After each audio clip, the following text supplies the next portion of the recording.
সারা দেশকে আলোর পথ দেখানো প্রথম আলোর ঘরেই ঘুটঘুটে অন্ধকার। পত্রিকার ক্ষমতাকে কাজে লাগিয়ে মতি আর তার পুত্র গড়ে তুলেছেন এক অন্ধকার সাম্রাজ্য, যে সাম্রাজ্যে মাদক নারীর সাথে সব অপরাধ চলে নির্বিঘ্নে। টাকা কামানোর প্রথম আলো নামক মেশিনের ইনকামের একটি বড় অংশ মতিপুত্র শাসার ভোগবিলাস আর বিদেশের অ্যাকাউন্টে জমা হয়। আয়ের পথটাও খুব সহজ। বিভিন্ন শিল্প মালিকদের জিম্মি করে বিজ্ঞাপনের নামে চাঁদাবাজি চালায় মতি আর তার বখাটে পুত্র শাসা। 2003 সালে অ্যানেক্স কমিউনিকেশন নামে বিজ্ঞাপন প্রতিষ্ঠান খুলে শাসাকে চাঁদাবাজির বৈধ লাইসেন্স তুলে দিয়েছে মতিউর রহমান নিজেই। এই প্রতিষ্ঠানের আয় ব্যয় কত কিংবা আয়ের উৎস কি কখনো কিছুরই জবাব দিতে হয় না, কারণ জবাব যে চাইবে তার দরজায় পরদিনই পৌঁছে যাবে প্রথম আলোর সাংবাদিক। প্রথম আলোর সকল বিজ্ঞাপন শাসার বিজ্ঞাপন প্রতিষ্ঠানের নামে যুক্ত হয় বলে জানা গেছে। এছাড়া প্রথম আলো কর্তৃক আয়োজিত সকল অনুষ্ঠান পরিচালনার দায়িত্ব পেয়েছে শাসা পরিচালিত অ্যানেক্স কমিউনিকেশন লিমিটেড। অভিযোগ আছে শাসার প্রতিষ্ঠানের আয় ব্যয় কত কিংবা আয়ের উৎস কী এসবের কিছুর জবাব দিতে হয় না দেশের কোনো গোয়েন্দা সংস্থাকে। প্রথম আলোর চাপ উপেক্ষা করে কেউ শাসার বিরুদ্ধে আঙুল তুললে প্রথম আলোর সাংবাদিক দিয়েই হয়রানি করা হয় তাকে।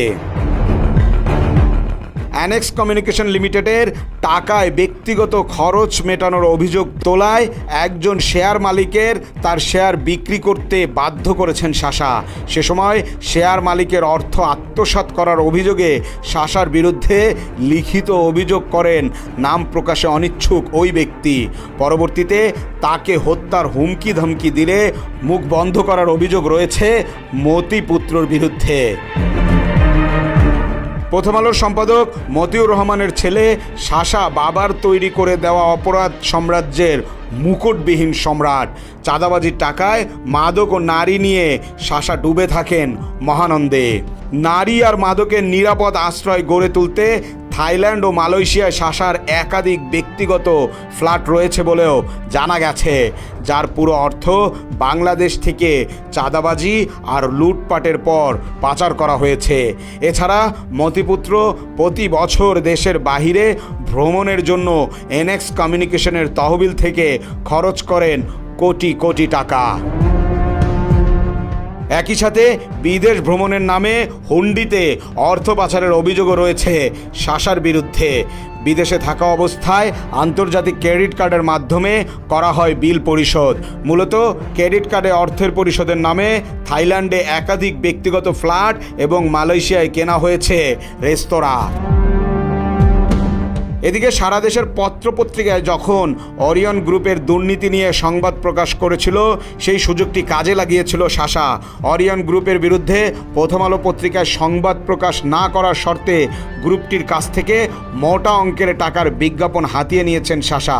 সে সময় অন্যান্য পত্রপত্রিকার সংবাদ প্রচার বন্ধ করতেও অনৈতিক সুবিধা নেওয়ার অভিযোগ রয়েছে শাসার বিরুদ্ধে।